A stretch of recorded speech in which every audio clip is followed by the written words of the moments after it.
बिस्मिल्लाहिर्रहमानिर्रहीम। अस्सलाम वालेकुम स्टूडेंट्स, मैं हूं हसान फरीद, आपका फिजिक्स टीचर। स्टूडेंट्स, आज का हमारा लेक्चर है अबाउट लेजर्स। ये लेजर्स क्या होती हैं? ये आम बल्ब से, आम डिफरेंट सोर्स ऑफ लाइट से किस तरह से डिफरेंट होती है, इनके अंदर क्या कंस्ट्रक्शन होती है, क्या वर्किंग होती है, लेजिंग एक्शन किस तरह से अचीव किया जा सकता है, ये सारी बातें हम जानेंगे आज के लेक्चर में। तो आइए स्टूडेंट, स्टार्ट करते हैं आज का लेक्चर। स्टूडेंट्स, लेजर एक ऐसी चीज है जो हमें बचपन से बहुत फैसिनेट करती है, अपील करती है। यही वजह है कि हर बच्चे का ख्वाब होता है कि वो इस तरह के लेजर पॉइंटर जो है वो खरीद सकें और इससे खेल सकें। जब आप लेजर को यूज करते हैं तो आप लोगों ने देखा होगा कि लेजर से निकलने वाली जो लाइट है वो बिल्कुल एक स्ट्रेट बीम की फॉर्म में चलती है। और ये लाइट जो है वो बिल्कुल प्योर सिंगल कलर की होती है, व्हाइट कलर की नहीं होती। या ये ग्रीन होगी या रेड होगी, कोई प्योर कलर होगा। और हम देखते हैं कि ये जो हमारे पास लाइट है ये काफी ज्यादा इंटेंस होती है। इस वजह से अक्सर कहा जाता है कि आपने लेजर लाइट के जो सोर्स है उसकी तरफ नहीं देखना। तो स्टूडेंट्स, ये जो हमारे पास लेजर है, आप देख रहे हैं कि हमारी ऑर्डिनरी लाइट की जो सोर्सेज हैं, जैसे कि आम बल्ब है, उससे डिफरेंट है। आम बल्ब में आप देखते हैं कि लाइट जो है वो हर डायरेक्शन में एमिट हो रही होती है, यानी कि लाइट की जो एमिशन है वो रैंडम है। लेकिन आप यहां पर देख रहे हैं कि लेजर के अंदर बीम ये बता रही है कि जो भी फोटॉन्स निकल रहे हैं वो सब के सब इसी डायरेक्शन में जा रहे हैं। यानी कि हम देख सकते हैं कि इस बीम के अंदर फोटॉन्स की तादाद बहुत ज्यादा है। यही वजह है कि ये बीम बहुत ज्यादा इंटेंस होती है। इसी तरह से स्टूडेंट्स, आप देख सकते हैं कि ये सारे फोटॉन्स एक प्योर कलर से बिलोंग करते होंगे, या प्योर रेड होंगे या प्योर ग्रीन होंगे। यानी ये जो लाइट है लेजर से निकलने वाली, ये मोनोक्रोमैटिक लाइट है। इसी तरह से आप ये भी देख रहे हैं कि फोटॉन्स जो यहां पर लेजर के अंदर से निकल रहे हैं वो एक ही डायरेक्शन में जा रहे हैं। बल्ब की तरह रैंडम डायरेक्शंस में एमिट नहीं हो रहे हैं, बल्कि यूनी डायरेक्शनल हैं। और फिर हम ये भी देख सकते हैं कि ये जो फोटॉन्स हैं ये कोहेरेंट हैं। अब स्टूडेंट्स, ये जो चारों प्रॉपर्टीज मैंने आप लोगों को बताई हैं, ये वो खास प्रॉपर्टीज हैं जो लेजर को बाकी सोर्सेज ऑफ लाइट से, जैसे कि बल्ब वगैरह से जुदा करती है। तो यही हमारे पास बेसिकली लेजर लाइट की खासियत है। तो लेजर किस लिए यूज होती है भाई? लेजर के बारे में दो बातें बताऊंगा आपको। तो पहली बात यह है कि लेजर क्यों यूज होती है। तो याद रखिएगा बच्चों, lasers are used to produce intense monochromatic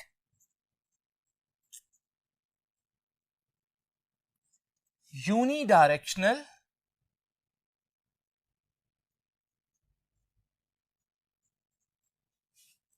and coherent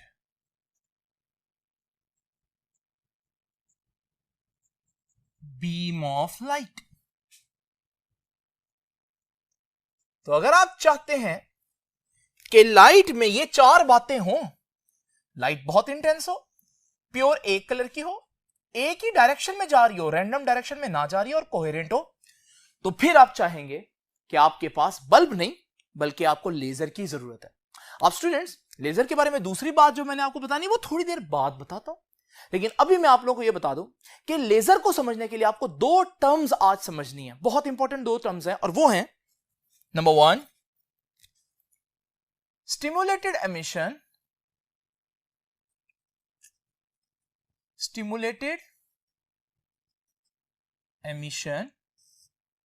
दूसरी टर्म है पॉपुलेशन इन्वर्जन।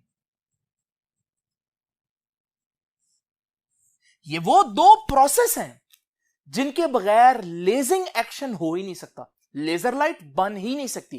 तो याद रखिएगा, मैं कह सकता हूं ये क्या है दोनों, ये दोनों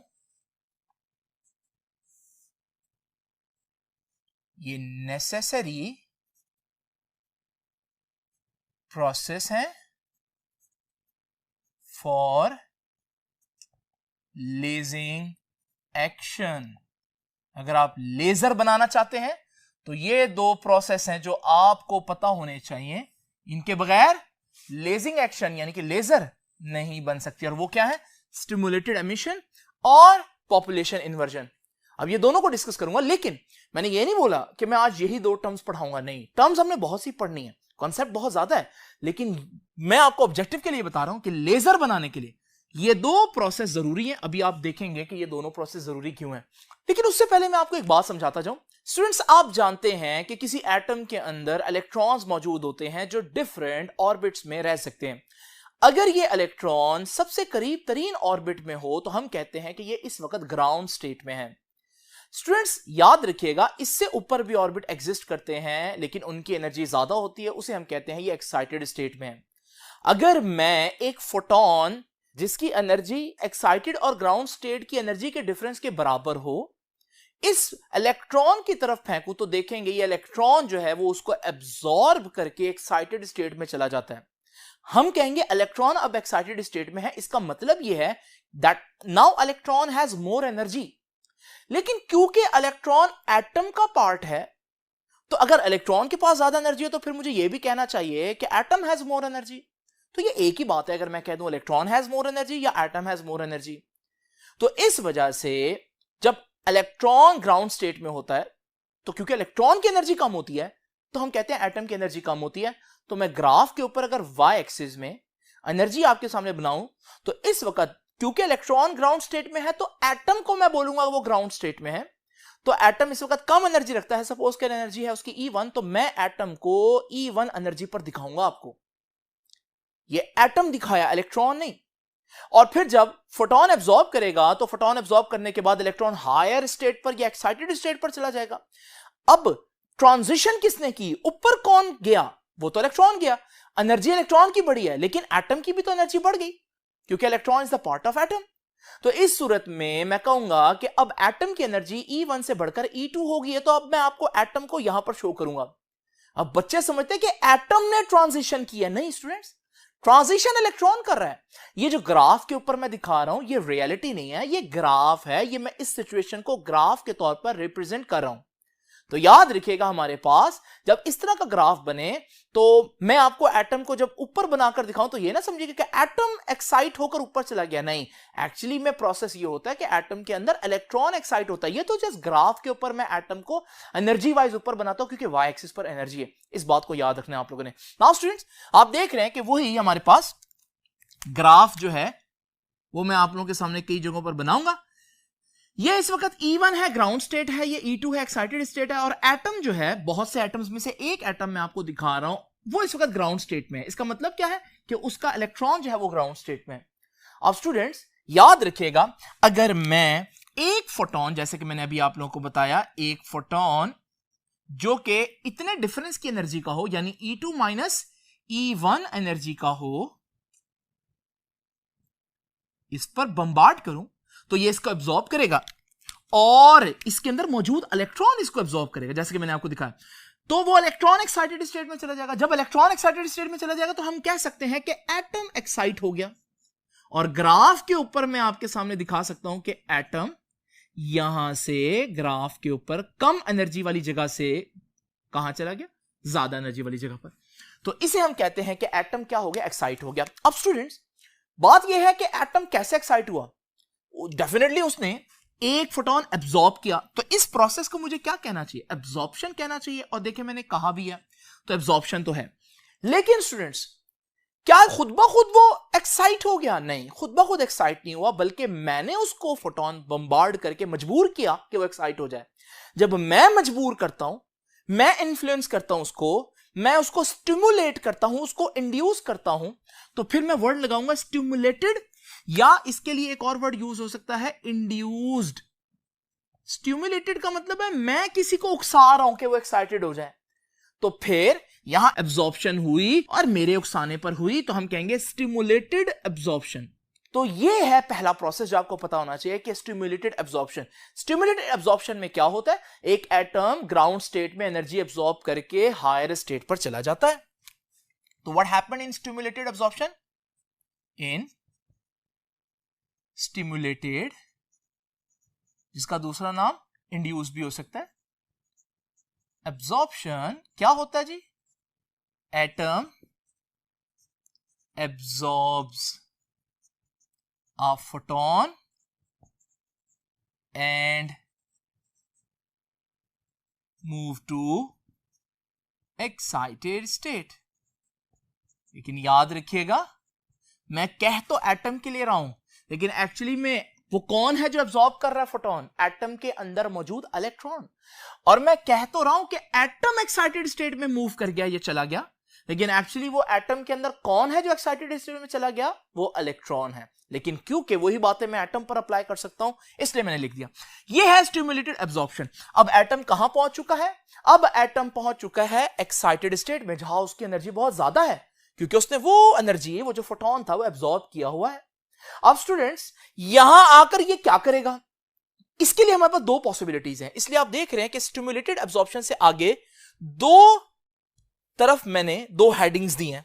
ये वो दो पॉसिबिलिटीज हैं जो स्टिमुलेटेड एब्जॉर्प्शन के बाद हो सकती हैं। यानी कि एक दफा एटम जब एक्साइट हो जाए तो वो दो काम कर सकता है।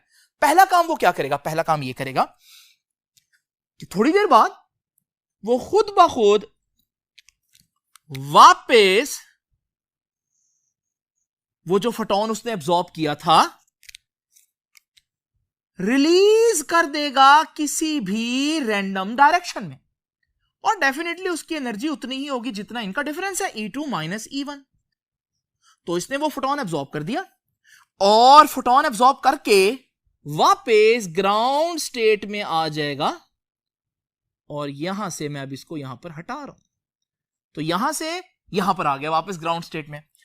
और उसने फोटोन किसी भी रैंडम डायरेक्शन में, यह बहुत इंपॉर्टेंट बात है, किसी भी रैंडम डायरेक्शन में एमिट कर देगा। अब स्टूडेंट्स, ये डायरेक्शन कोई भी हो सकती है। आप बताएं इस प्रोसेस को क्या कहना चाहिए? एब्जॉर्प्शन के एमिशन? आप फौरन कहेंगे सर फोटोन एमिट हो रहा था, एमिशन ही कहेंगे। फिर मैं अगर आपसे पूछूं चले एमिशन कह दिया, क्या ये खुद ब खुद हुआ या यहां भी मैंने कुछ किया? आप कहेंगे सर यहां तो आपने कुछ नहीं किया, उसने जो फोटोन एब्जॉर्ब किया था उसने खुद ब खुद एमिट कर दिया। खुद ब खुद के लिए स्टिमुलेट तो नहीं कह सकता मैं, खुद ब खुद के लिए वर्ड यूज करूंगा स्पॉन्टेनियस। तो ये क्या है? स्पॉन्टेनियस एमिशन है। वो जो फोटोन उसने एब्जॉर्ब किया खुद ब खुद किसी भी रैंडम डायरेक्शन में एमिट कर देगा। तो इसमें क्या हो रहा है स्पॉन्टेनियस एमिशन में? इन spontaneous emission, atom emits a photon किसी खास डायरेक्शन में? नहीं, कोई खास डायरेक्शन नहीं, जहां उसका दिल करेगा उस डायरेक्शन में कर सकता है। a photon in any random direction, किसी भी डायरेक्शन में कर सकता है। in any random डायरेक्शन, ठीक है। फोटोन किसी भी रैंडम डायरेक्शन में एमिट करेगा, और क्या करेगा? जब फोटोन एमिट कर दिया तो फिर ग्राउंड स्टेट में आ जाएगा and move to ground state. Students, photon निकला, क्या ये प्रोसेस लेजर बन सकता है? अब मसला क्या है इस प्रोसेस में? इस प्रोसेस में मसला क्या है? जो आपका फोटोन एमिट हो रहा है वो रैंडम डायरेक्शन में एमिट हो रहा है। अगर मेरे पास ये काम बहुत से एटम्स करें, मिसाल के तौर पर मेरे पास एक सैंपल है जिसमें बहुत से एटम्स हैं, ये सारे एक्साइटेड हैं, अचानक से सारों ने स्पॉन्टेनियसली एमिट करा फोटोन, तो जैसे ही स्पॉन्टेनियस एमिशन होगी, क्योंकि फोटोन ने रैंडम डायरेक्शन में निकलना है, तो किसी का फोटोन किसी डायरेक्शन में, किसी का फोटोन किसी डायरेक्शन में, इससे क्या होगा? इससे यह होगा कि हमारे पास लाइट हर डायरेक्शन में निकलेगी, और यह प्रोसेस, इसका मतलब लेजर तो नहीं हो सकता। फिर यह प्रोसेस क्या है? यह वो प्रोसेस है जो आपके बल्ब्स में यूज हो रहा होता है। तो बल्ब में क्या होता है? बल्ब में हर डायरेक्शन में लाइट एमिट हो रही होती है। उसकी वजह क्या है? बल्ब के अंदर स्पॉन्टेनियस एमिशन हो रहा होता है। इसका मतलब स्पॉन्टेनियस एमिशन लेजर प्रोड्यूस नहीं कर सकता। अब स्टिमुलेटेड एब्जॉर्प्शन के बाद एक चांस तो यह होता है कि स्पॉन्टेनियसली एमिट कर दे फोटोन, लेकिन उससे लेजर नहीं बनती। स्टिमुलेटेड एब्जॉर्प्शन से दूसरा पॉसिबिलिटी यह है, आइए इसको स्टडी करते हैं। अब फिर से याद करें कि एब्जॉर्प्शन में उसने फोटोन एब्जॉर्ब किया और कहां जा चुका है? एक्साइटेड में। तो एक्साइटेड में होगा तो दो काम हो सकते हैं। पहला काम यह खुद ब खुद नीचे आ जाए और किसी भी डायरेक्शन में फोटोन एमिट कर दे, ये मैंने पढ़ा दिया। एक काम यह हो सकता है कि अभी ये नीचे आने के लिए रेडी हो रहा है, उस दौरान मैंने एक photon E2 minus E1 energy का इस पर फेंका। अब क्योंकि वो ऑलरेडी नीचे आ रहा था, तो नीचे आते हुए उसने वो फोटोन जो उसने एब्जॉर्ब किया था, जो यहां उसने एमिट किया, वो यहां भी एमिट करेगा। लेकिन क्योंकि एक फोटोन मैं भी उसकी तरफ फेंक चुका हूं, तो जो फोटोन उसने एमिट करना है वो फिर इसी की डायरेक्शन में ही एमिट होगा। आप यूं समझ लें जैसे ये फोटोन उस फोटोन को साथ लेता हुआ चलेगा। तो हमारे पास ये फोटोन, एक फोटोन जो इसके ग्राउंड स्टेट पर आने की वजह से एमिट हुआ, और एक फोटोन जो मैंने फेंका, वो दोनों सेम डायरेक्शन में जा रहे होंगे, यानी सेम डायरेक्शनल है। तो यूनी डायरेक्शनल कह दूं तो यूनी डायरेक्शनल हो गए। और जब ये यूनी डायरेक्शनल होंगे, मोनोक्रोमेटिक तो है ही, क्योंकि साथ साथ चल रहे हैं, तो आप कोहेरेंट भी कह लें। कोहेरेंट को मैं ज्यादा डिस्कस इसलिए नहीं कर रहा क्योंकि कोहेरेंट को मैंने चैप्टर 9 फर्स्ट ईयर में बड़ी डिटेल में डिस्कस किया। अगर आपको समझना हो तो वहां पर देखें। अब यहां पर आप लोग देख रहे हैं कि हमारे पास फोटोन फिर से एमिट हुआ, जैसे यहां एमिट हुआ था। लेकिन क्या एमिशन तो मैं बोलूंगा, लेकिन क्या मैं इसको स्पॉन्टेनियस एमिशन बोलूंगा? नहीं। आप कहेंगे सर यहां तो आपने भी एक फोटोन फेंका है, आपने भी उसको स्टिमुलेट किया है, आप उस पर असरअंदाज हुए, तो इसे एमिशन तो बोलेंगे लेकिन स्टिमुलेटेड एमिशन बोलेंगे। तो यहां पर स्टिमुलेटेड एमिशन के नतीजे में आपके पास एक ही डायरेक्शन में दो फोटॉन्स जाते हुए नजर आ रहे हैं। आपने यूनिडायरेक्शनल, मोनोक्रोमेटिक और कोहेरेंट फोटॉन्स बना लिए। यूनिडायरेक्शनल, मोनोक्रोमेटिक और कोहेरेंट फोटॉन्स बना लिए, जो कि किसकी जरूरत है? वो तो लेजर के लिए जरूरी है। इसका मतलब लेजर बनाने के लिए वो कौन सा प्रोसेस है जो आपको एक ही डायरेक्शन में चलते हुए फोटॉन्स दे सकता है? वो ये वाला प्रोसेस है। कौन सा प्रोसेस? Stimulated emission. और जब आपके पास दो फोटॉन्स एक ही डायरेक्शन में जा रहे होंगे, तो याद रखिएगा लाइट की जो इंटेंसिटी है वो बढ़ जाएगी, एम्पलीफाई हो जाएगी लाइट, इसे हम बोलते हैं। मिसाल के तौर पर ये एक फोटोन अगर अकेला हो तो आप देख रहे हैं इसकी ब्राइटनेस कुछ इतनी है, लेकिन अगर यहां पर एक और फोटोन हो तो उसकी भी ब्राइटनेस ऐसी होगी। लेकिन जब ये दोनों फोटॉन्स मिलेंगे तो एम्पलीफाई हो जाएंगे ये, और एम्पलीफाई होकर आप देख रहे हैं ब्राइटनेस बढ़ गई है। मैं इस प्रोसेस को क्या कहूंगा? What is happening in this process? मैं कहूंगा कि इसमें लाइट एम्पलीफिकेशन हो रही है, लाइट एम्पलीफाई हो रही है। किस प्रोसेस के जरिए? Light amplification by stimulated emission. किसकी एमिशन हो रही है? रेडिएशंस एमिट हो रही हैं। तो light amplification by stimulated emission of radiation. ये पूरी जो लाइन बनी है, जो सेंटेंस बना है, अगर आप इसका पहला वर्ड हटा लें तो आप देखें ये क्या बन गया? ये तो बन गया लेजर।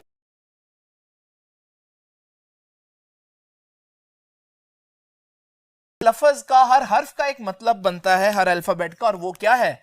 याद रखना, इसका एक्रोनिम क्या है? Light amplification. लाइट को एम्पलीफाई करना किस प्रोसेस के जरिए? इस प्रोसेस के जरिए, यानी light amplification by stimulated emission of radiation. तो स्टूडेंट्स ये है लेजर।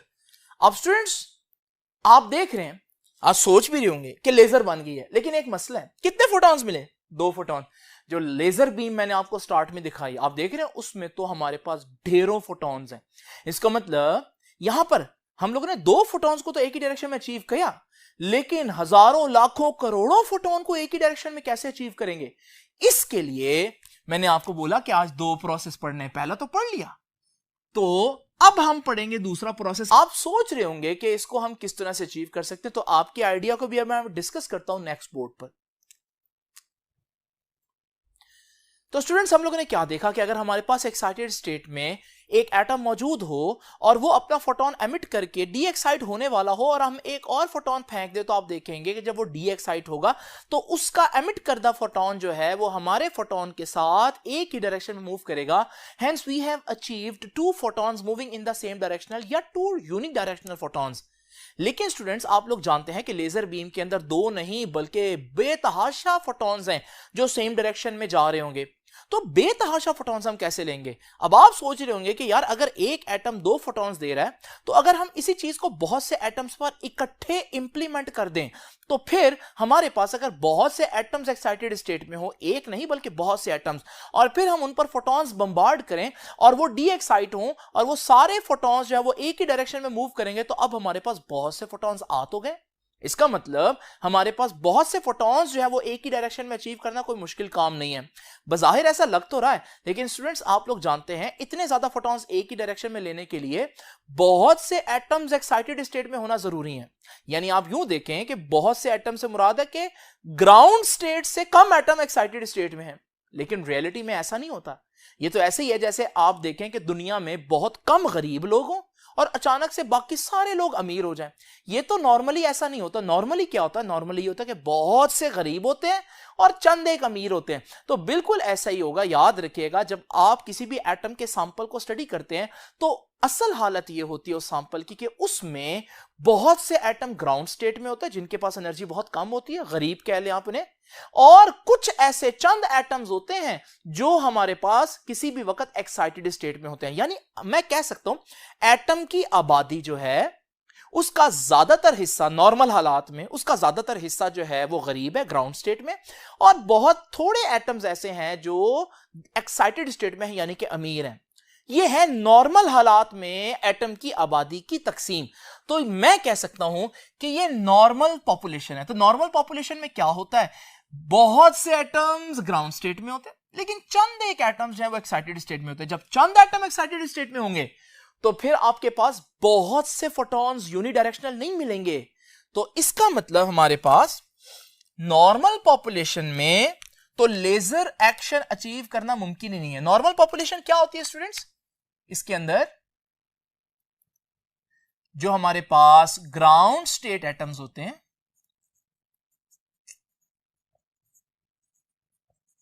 वो तादाद में बहुत ज्यादा होते हैं as compared to excited atoms. अगर आप चाहते हैं बहुत से फोटॉन्स तो फिर आपके पास बहुत से एटम एक्साइटेड में होने चाहिए, इतने कि ग्राउंड में कम हो जाए और एक्साइटेड स्टेट में एटम्स बहुत ज्यादा हो जाएं। फिर जब वो इकट्ठे डी एक्साइट होंगे फिर आपको बहुत से फोटॉन्स मिलेंगे। लेकिन स्टूडेंट्स ये क्या आम हालत में होता है? नॉर्मल पॉपुलेशन तो ऐसी होती है कि जिसमें ज्यादातर गरीब होते हैं और कम अमीर, यानी ज्यादा ग्राउंड स्टेट में कम एक्साइटेड। हम क्या चाहते हैं लेजर बनाने के लिए? हम ये चाहते हैं कि पॉपुलेशन उलट जाए, इन्वर्ट हो जाए पॉपुलेशन। इन्वर्ट का क्या मतलब है? उल्ट जाना। यानी हम चाहते हैं कि ज्यादा एटम एक्साइटेड में हो और बहुत कम ग्राउंड में हो।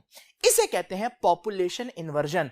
फिर जाकर हमारी लेजर बनेगी। तो इसका मतलब नॉर्मल हालात में हम लेजिंग एक्शन क्यों नहीं अचीव कर सकते? क्योंकि हमारे पास पॉपुलेशन इन्वर्जन नहीं होती।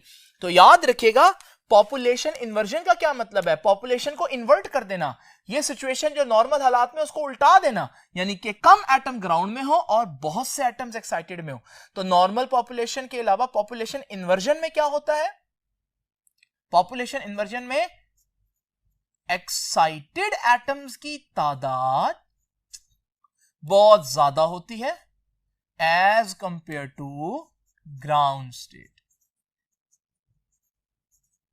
तो आम हालात ये हैं, हमें ये वाला हालात चाहिए। अब ये कैसे आएगा? बच्चे इसके बारे में ये सोचते हैं कि सर इसमें तो कोई इतने मसले वाली बात नहीं, बहुत से एटम ग्राउंड स्टेट में, आप सब पर फोटॉन फेंके, जब सब पर फोटॉन फेंकेंगे सब एक्साइटेड में चले जाएंगे तो पॉपुलेशन इन्वर्जन हो गई। लेकिन स्टूडेंट्स इसमें एक मसला है। मसला ये है कि ये जो एक्साइटेड स्टेट है ना, एक्साइटेड स्टेट में एटम ज्यादा देर रह नहीं सकता। एक्साइटेड का मतलब ही क्या होता है? एक्साइटेड का मतलब ही ये होता है जहां जिस हालत में आप ज्यादा देर ना रह सकें, तो हम कहते हैं ये एक्साइटेड स्टेट है।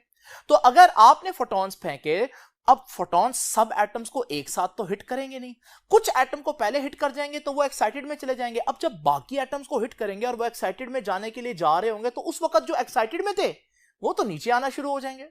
अब अगर ये प्रोसेस इसी तरह से चलता रहे तो आप देखेंगे क्योंकि स्पॉन्टेनियसली एटम इतनी जल्दी वापस ग्राउंड में आ जाता है तो आपके पास कभी भी ऐसी सिचुएशन नहीं आएगी कि जिसमें हमारे पास सारे के सारे एटम्स जो हैं वो एक्साइटेड में हो और चंद एटम्स जो हैं वो ग्राउंड में हो। इसका मतलब पॉपुलेशन इन्वर्जन अचीव करना इतना भी सिंपल नहीं है जितना हम सोचते हैं। उसकी वजह पता चल गई आप लोगों को, क्योंकि एक्साइटेड में एटम ज्यादा देर रह नहीं सकता। जब वो ज्यादा देर नहीं रह सकता तो आपके बाकी एटम्स अभी एक्साइटेड में पहुंचे नहीं होंगे कि एक्साइटेड से एटम ग्राउंड में आना शुरू हो जाएंगे। तो आप मुसलसल कोशिश कर रहे होंगे, फोटॉन्स मार मार के उनको दोबारा एक्साइट कर रहे होंगे, लेकिन कभी भी पॉपुलेशन इन्वर्जन नहीं आएगी, यानी ऐसी सिचुएशन नहीं आएगी जिसके अंदर ग्राउंड स्टेट पे एटम्स कम हो और एक्साइटेड स्टेट में एटम्स ज्यादा हो। तो डेप्थ समझें इस चीज की, मैं आपको सोचने पर मजबूर कर रहा हूं कि आपको खुद पता चले कि बेसिकली पॉपुलेशन इन्वर्जन इतनी आसान क्यों नहीं है। तो अब आपको पता चल गया। अब स्टूडेंट्स मैं आपको इसकी एक सिंपल एग्जांपल देता हूं पॉपुलेशन इन्वर्जन अचीव करने के लिए। स्टूडेंट्स आप लोग किसी भी बारात के साथ जब जाते हैं तो आप लोग देखते हैं डिफरेंट जगहों से डिफरेंट गाड़ियां निकलती हैं, सारी गाड़ियां एक साथ तो नहीं चलती, फिर रश की वजह से कोई पीछे रह जाता है, कोई आगे रह जाता है। लेकिन आप लोग जानते हैं कि मैरिज हॉल में सबने इकट्ठे पहुंचना होता है। अब सब डिफरेंट टाइम पर निकल रहे हैं, लेकिन मैरिज हॉल में सब इकट्ठे कैसे पहुंचेंगे? तो हम पहले ही डिसाइड कर लेते हैं कि भाई डायरेक्ट मैरिज हॉल में नहीं जाना, बल्कि दरमियान में आप किसी जगह स्टे करेंगे ताकि जब सारे वहां पहुंच जाए फिर सारे इकट्ठे चलें। ये जो जगह जहां आपने स्टे करना है ना, ये बड़ी इंपॉर्टेंट है। ये वो जगह है जो सारे जो रैंडम लोग चले थे उनको दोबारा से यूनाइट कर दे। ऐसी ही एक जगह मुझे आज भी चाहिए ताकि एटम जो डिफरेंट टाइम में एक्साइट हो रहे हैं, मैं चाहता हूं कि कोई ऐसी जगह हो वो जहां थोड़ी देर के लिए रुकें, और जब वो थोड़ी देर के लिए रुकेंगे तो फिर सारे एटम्स उन गाड़ियों की तरह आहिस्ता आहिस्ता वहां जमा होना शुरू हो जाएंगे। जब सारे जमा हो जाएंगे तो मैं सबको फिर इकट्ठे ग्राउंड पर भेजूंगा। जैसे जब सारे जमा हो जाए गाड़ियों पर तो फिर हम मैरिज हॉल की तरफ जाते हैं। अगर ये आसान सी एग्जांपल आपको समझ में आ गई है तो फिर आगे का लेक्चर हमारे लिए आसान है। तो अब हम ये देखेंगे कि how to achieve population inversion. अभी तक हम लोगों ने देखा कि पॉपुलेशन इन्वर्जन है क्या और जरूरी क्यों है। जरूरी क्यों है? बहुत से फोटॉन्स चाहिए। है क्या?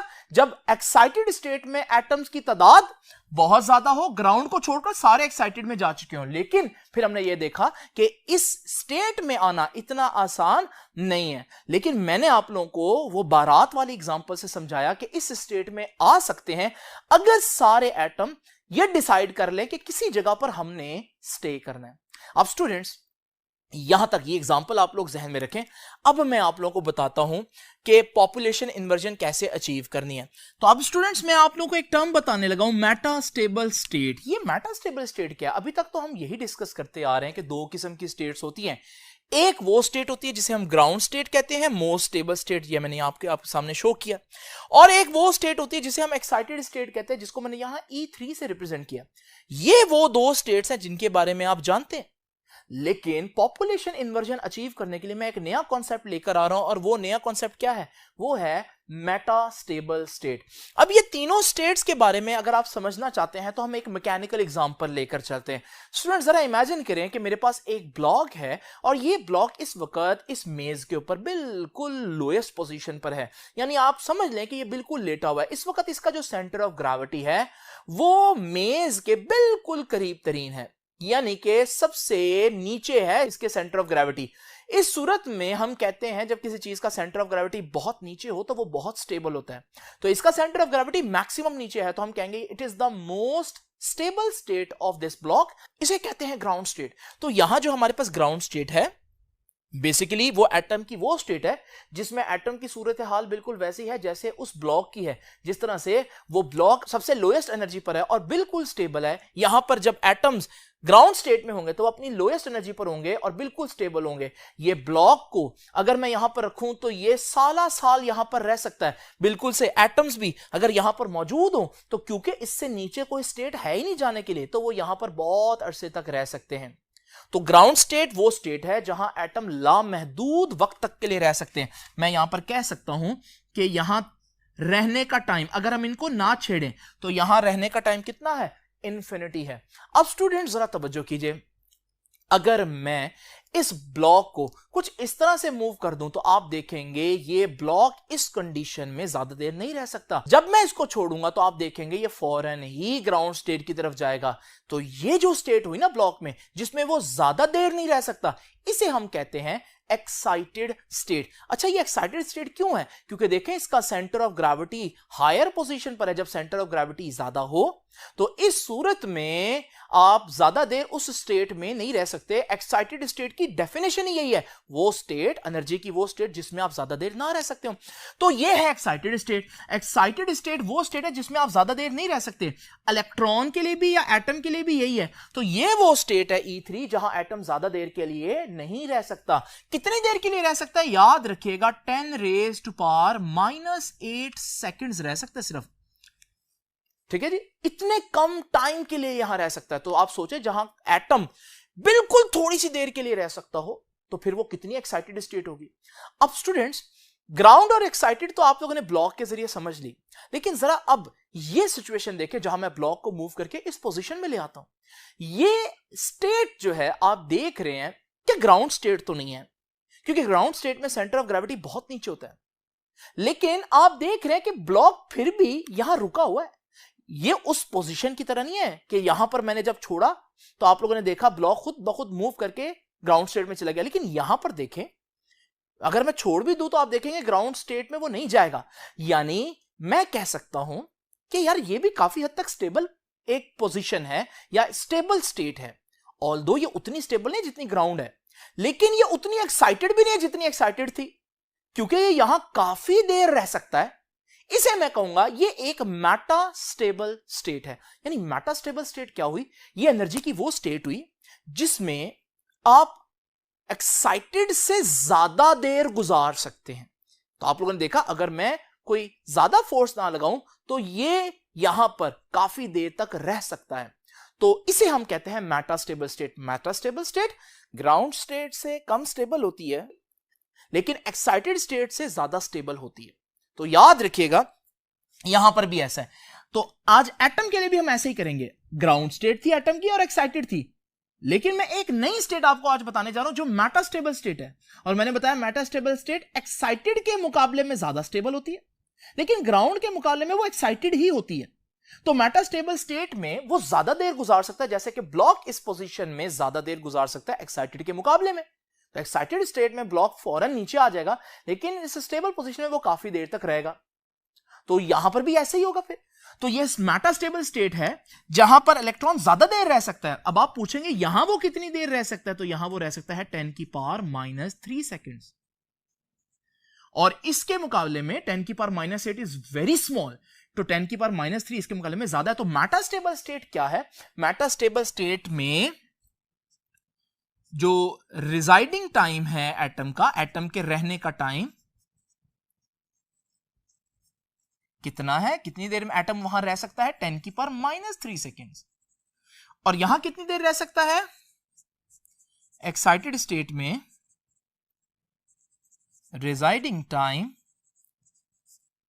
Of atom 10⁻⁸ second. बहुत थोड़े टाइम के लिए रह सकता है, इसलिए तो उसको एक्साइटेड बोला। और ग्राउंड में कितना रह सकता है? भाई ग्राउंड में तो हमेशा रह सकता है, क्योंकि उससे नीचे कोई चीज है ही नहीं। अब स्टूडेंट्स, एक बहुत important property Meta stable state की, ये इंपॉर्टेंट प्रॉपर्टी ही पॉपुलेशन इन्वर्जन की वजह बनती है। जरा तवज्जो से देखिए, ये मेरे पास ग्राउंड स्टेट है ब्लॉक की और ये मेरे पास है मेटा स्टेबल स्टेट ब्लॉक की। अब स्टूडेंट्स, आप देख रहे हैं दोनों केसेस में सेंटर ऑफ ग्रेविटी, लेकिन मजे की बात यह है कि आप ग्राउंड से डायरेक्ट मेटा स्टेबल स्टेट में उसको लेकर नहीं जा सकते। उसकी वजह क्या है? जब आप इसको मूव करेंगे स्टूडेंट्स, तो मूव करते करते दरमियान में यह पोजीशन नहीं आएगी, और जब यह पोजीशन आएगी तो आप देखें इस वक्त तो सेंटर ऑफ ग्रेविटी जो मेटा स्टेबल स्टेट में सेंटर ऑफ ग्रेविटी है उससे भी ऊंचा है। यानी कि इस वक्त आप बहुत एक्साइटेड स्टेट में लेंगे ब्लॉक को। यानी मैं कह सकता हूं कि अगर आप ग्राउंड से मेटा स्टेबल में जाना चाहते हैं तो दरमियान में से एक्साइटेड में से गुजरना पड़ेगा।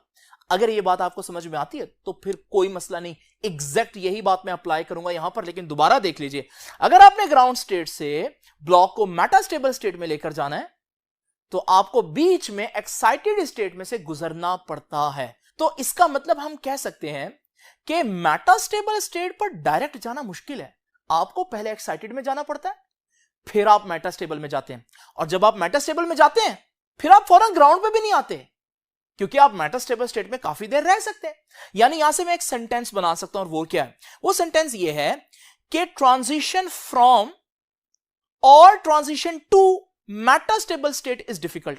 गौर से सुनिए, मेटास्टेबल स्टेट पर जाना और मेटास्टेबल स्टेट से जाना दोनों मुश्किल काम है। मेटास्टेबल स्टेट पर डायरेक्ट जाना मुश्किल है, एक्साइटेड में से जाना पड़ेगा, और मेटास्टेबल स्टेट में आ गए तो ग्राउंड पर आना मुश्किल है, क्योंकि मेटास्टेबल में आप काफी देर रह सकते हैं। तो ये बड़ी इंपॉर्टेंट लाइन है, बुक ने भी लिखी है कि ट्रांजिशन फ्रॉम और to metastable state is difficult. ये प्रॉपर्टी मैं आपके सामने यहां लिख रहा हूं, इसकी यही पॉपुलेशन इन्वर्जन की वजह बनती है। तो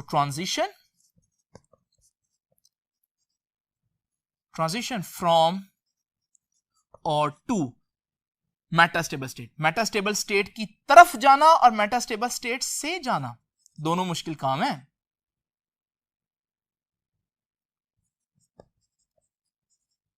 मेटास्टेबल स्टेट इज डिफिकल्ट। तो अब स्टूडेंट्स देखिए, इस कॉन्सेप्ट को अप्लाई करते हैं, जो ब्लॉक वाला कॉन्सेप्ट है। यहां पर ये थी ग्राउंड स्टेट, ठीक है, ये थी हमारे पास मेटास्टेबल स्टेट, और ये एक्साइटेड।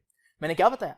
मेटास्टेबल स्टेट पर जाना तो पहले एक्साइटेड में जाना पड़ेगा। अभी ब्लॉक के केस में देखा, तो अगर यहां पर मेरे पास कुछ एटम्स हैं और मैं उन पर फोटोन फेंकता हूं तो वो मेटास्टेबल पर नहीं जाएंगे, बल्कि वो फोटोन एब्जॉर्ब करके डायरेक्ट कहां जाएंगे? एक्साइटेड में।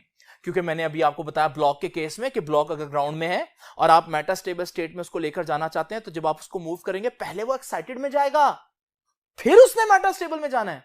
तो यहां पर ये जो एटम है, जब मैं उनको फोटोन एब्जॉर्ब करवाऊंगा, हालांकि मेटास्टेबल स्टेट मौजूद है, लेकिन नहीं, वो वहां नहीं जाएगा, बल्कि एब्जॉर्ब करके सारे एटम्स कहां एक्साइट होंगे?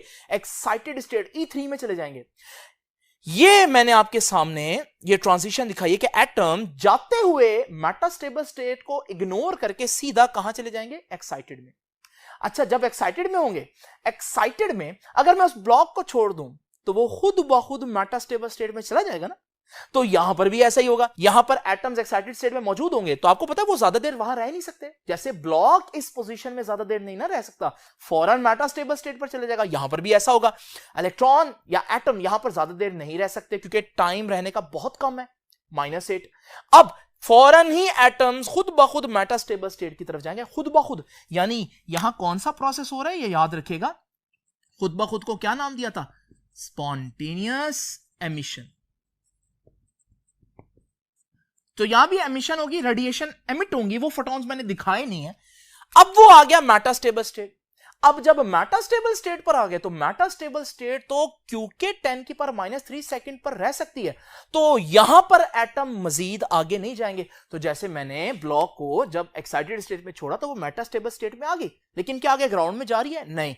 ग्राउंड में कब जाएगी? जब मैं उसको धक्का लगाऊंगा फिर वो ग्राउंड में जाएगी, क्योंकि वो मेटास्टेबल स्टेट थी। अब स्टूडेंट्स यहां पर भी ऐसा होगा, एटम मेटास्टेबल स्टेट में आ चुके हैं, जब वो मेटास्टेबल स्टेट में आएंगे तो यहां से आगे खुद ब खुद नहीं जाएंगे। अब होगा क्या? एटम यहां रुकना शुरू हो गए, ठीक है जी। मैं पीछे से फोटोन मार रहा हूं और एक्साइट हो रहे हैं, एक्साइट होकर फिर मेटास्टेबल स्टेट पर आ गए, लेकिन आगे नहीं गए। ये तो वही काम नहीं हो रहा जो बारात में हो रहा था, कि लोग डिफरेंट टाइम्स में चल रहे हैं, लेकिन एक जगह उन्होंने डिसाइड की हुई है जहां पर वो रुकेंगे, ताकि फिर इकट्ठे ही मैरिज हॉल में जाए। यहां पर भी स्टूडेंट्स ऐसा ही हो रहा है कि हमारे पास ग्राउंड स्टेट में बहुत से एटम्स थे, मैंने उनको जब फोटोन फेंका तो उनको मैंने एब्जॉर्ब करवाकर एक्साइटेड स्टेट E3 में लेगा, वहां वो ज्यादा देर नहीं रह रहे और फौरन ही E2 पर आ रहे हैं, मेटास्टेबल स्टेट पर, वहां से आगे नहीं जा रहे, और मैं उनको मजीद फोटॉन्स को ग्राउंड से लेकर ऊपर लेकर जा रहा हूं, और वो भी पहुंचते जा रहे हैं मेटास्टेबल स्टेट पर, लेकिन मेटास्टेबल स्टेट पर क्योंकि वो रह सकते हैं, इस वजह से हमारे पास वहां पर एटम्स जमा होना शुरू हो जाएंगे। इसका नतीजा ये निकलेगा, एक वक्त ऐसा आएगा कि मैं इतने ज्यादा एटम्स एक्साइट करवा चुका हूंगा कि मेटास्टेबल स्टेट पर एटम्स की तादाद ज्यादा होगी और ग्राउंड में कम होगी। कुछ याद आया आपको? आपने एटम्स की आबादी को उलट दिया। ये हालत इस वक्त ऐसी है कि आपके पास गरीब एटम्स यानी कम एनर्जी वाले एटम्स कम, और हमारे पास ज्यादा एनर्जी वाले एटम्स की तादाद इस वक्त ज्यादा है। अब स्टूडेंट्स, ये वो वक्त आ गया है, ये वो सही टाइम है कि अब मैं इन पर फोटॉन्स फेंकूं। जब मैं इन पर फोटॉन्स फेंकूंगा, मैं इनको स्टिमुलेट करूंगा कि वो एमिट करें ग्राउंड की तरफ। तो जैसे ही वो सारे ग्राउंड की तरफ जाएंगे तो जो फोटॉन मैंने फेंका है प्लस वो जो एमिशन करेंगे वो सारे फोटॉन्स एक ही डायरेक्शन में जाएंगे, और यही आपकी लेजर का अंदर का सिस्टम है। ये सारे फोटॉन्स बाहर निकलेंगे और ये वो लेजर बीम बन गई जो मैंने आपको बिल्कुल स्टार्ट में आज के लेक्चर में दिखाई थी। तो यहां पर भी मैंने वही शो किया हुआ है। 3 फोटॉन्स मैंने आपको दिखाए हैं, 3 एटम्स एब्जॉर्ब करके यहां चले गए, फिर वो 3 एटम स्पॉन्टेनियसली एमिट करके यहां आ गए, यहां वो जमा हो गए, और फिर उसके बाद मैंने एक फोटॉन फेंका। ये फोटॉन क्या प्रोसेस कराएगा? ये इंड्यूस्ड एमिशन करवाएगा। इंड्यूस्ड या स्टिमुलेटेड एमिशन, याद है पहला प्रोसेस जो लेजर को समझने के लिए जरूरी है। और फिर वो सारे के सारे डिके करेंगे और वो फोटॉन्स जो उन्होंने एब्जॉर्ब किए थे प्लस वो फोटॉन जो मैंने फेंका है, क्योंकि वो भी तो उसी डायरेक्शन में चलता है, वो सब एक ही डायरेक्शन में जाएंगे।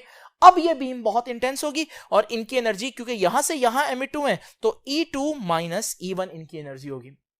स्टूडेंट्स, ये सारी बातें आपकी बुक ने यहां डिस्कस की इस पैराग्राफ में। ये जो लेजिंग एक्शन था ये आप लोग इस हेडिंग के तहत बताएंगे। अब मैंने बजाय बुक की लाइंस लिखकर टाइम वेस्ट करूं, मैंने आप लोगों को कॉन्सेप्ट देने पर ज्यादा ध्यान दिया है। और अब आपको समझ लगी होगी कि लेजिंग एक्शन के लिए 2 चीजें जरूरी क्यों हैं। एक तो स्टिमुलेटेड एमिशन, और फिर स्टिमुलेटेड एमिशन कब? जब पॉपुलेशन इन्वर्जन अचीव हो चुकी हो, जब बहुत से एटम्स एक्साइटेड में हो, ताकि वो सारे इकट्ठे हैं और बहुत से हमारे पास फोटॉन्स जो है वो बाहर निकले। एक आखिरी बात जो आपकी बुक ने इस पैराग्राफ में एक्सप्लेन की है, इसको समझ लीजिए। लेकिन उससे पहले भी एक आसान एग्जांपल ले लेते हैं। स्टूडेंट्स, आप लोग जानते हैं कि एक शख्स अगर दही बनाता है तो दही बनाने के लिए दही की जरूरत होती है। अगर वो पहली दफा दही बना रहा है, दूध में दही डालने के लिए अभी तो उसके पास कोई दही नहीं है, तो इसलिए वो सबसे पहले तो दही किसी से मांग के लाएगा। अब उसने दही बना ली, लेकिन अगले दिन जब उसने दही बनानी है तो क्या फिर वो कहीं से दही मांग कर लाएगा? आप कहेंगे नहीं सर, जो दही उसने कल बनाई है बाकी बेच दे, उसमें से थोड़ी सी रख ले ताकि कल भी दही बना सके। यानी कि जब आप एक चीज बना रहे हैं और वही यूज होनी है तो आप थोड़ी सी बचाकर रख रहे हैं ताकि वही यूज हो जाए। यही काम हम यहां पर करेंगे। देखें, आप बना भी फोटॉन रहे हैं और एक्साइट करने के लिए भी फोटॉन ही चाहिए। चले, शुरू में तो आपने इलेक्ट्रिसिटी के जरिए डिस्चार्ज करके फोटॉन प्रोड्यूस कर लिया। जब आप लेजर का बटन दबाते हैं सेल डालकर, तो क्या होता है बेसिकली इलेक्ट्रिसिटी के जरिए आप ये वाले फोटॉन्स प्रोड्यूस करते हैं, या आप यूं समझ लें इलेक्ट्रिसिटी के जरिए आप ग्राउंड से एक्साइटेड में ले गए। जब आप एक्साइटेड में ले गए, फिर आपके पास ये फोटॉन्स बने, क्या आप बार बार फिर दोबारा से नए फोटॉन्स बनाएंगे? नहीं। हम क्या करेंगे स्टूडेंट्स, हम यहां पर 2 मिरर्स यूज करते हैं उस लेजर के अंदर। एक एंड पर जो मिरर होता है वो प्योर रिफ्लेक्शन करता है, जबकि दूसरे एंड पर जो मिरर होता है वो पार्शियली रिफ्लेक्टर है। पार्शियली रिफ्लेक्टर का मतलब है उससे लाइट रिफ्लेक्ट भी हो सकती है और उसमें से लाइट पास भी कर सकती है। अगर कुछ फोटॉन्स आ रहे हैं तो टकराने के बाद कुछ उसमें से पास कर जाएंगे और कुछ वापस आ जाएंगे, जबकि दूसरे एंड पर जो मिरर है वो कंप्लीट रिफ्लेक्टर है, यानी लाइट उससे टकराने के बाद बस रिफ्लेक्ट होती है। अब स्टूडेंट्स, आप लोग जानते हैं कि हमारे पास एटम्स जब डी एक्साइट होंगे तो वो फोटॉन्स एमिट करेंगे। अब वो फोटॉन्स अगर तो मैं सारे बाहर भेज दूं तो वो जो एटम्स ग्राउंड स्टेट में आ गए हैं उनको फिर दोबारा एक्साइट करने के लिए मैं कहां से फोटॉन्स लाऊं? तो मैं क्या करूंगा, मैंने वहां पार्शियल रिफ्लेक्टर लगा दिया। अब जब लेजर एक्शन के जरिए फोटॉन्स एमिट होंगे तो वो फोटॉन्स जो हैं वो इस रिफ्लेक्टर से टकराएंगे। जब वो टकराएंगे तो उनमें से, क्योंकि ये पार्शियल रिफ्लेक्टर है, कुछ पास कर जाएंगे। जो पास कर गए वो तो आपकी लेजर बीम बन गई ना, और जो रिफ्लेक्ट हो जाएंगे वो रिफ्लेक्ट होकर वापस उन्हीं इलेक्ट्रॉन से टकराते हुए उनको दोबारा से एक्साइट करेंगे, और फिर हमारे पास वो दोबारा से दूसरे एंड पर टकराकर फिर उसी असेंबली में बार बार टू एंड फ्रो मूव करेंगे ताकि बार बार वो एटम से टकराएं और बार बार एटम एक्साइट होते रहें, और इस तरह से ये सारा काम चलता रहेगा। ये सारी बात आखिरी पैराग्राफ में बताई है, ये भी मैं नहीं लिख रहा, ये लेजिंग एक्शन में आप लोगों ने ये सारी लाइंस लिखनी है। तो ये बहुत इंपॉर्टेंट लॉन्ग क्वेश्चन था स्टूडेंट्स, तो मैंने इसको समझाने में ज्यादा टाइम दिया, तो आप लोगों ने इसको अच्छी तरह से रेडी कर लेना है। ये बोर्ड में आने के इसके चांसेस बहुत ज्यादा हैं। आपसे भी इंशाल्लाह मुलाकात होगी नेक्स्ट लेक्चर में, तब तक के लिए अल्लाह हाफिज।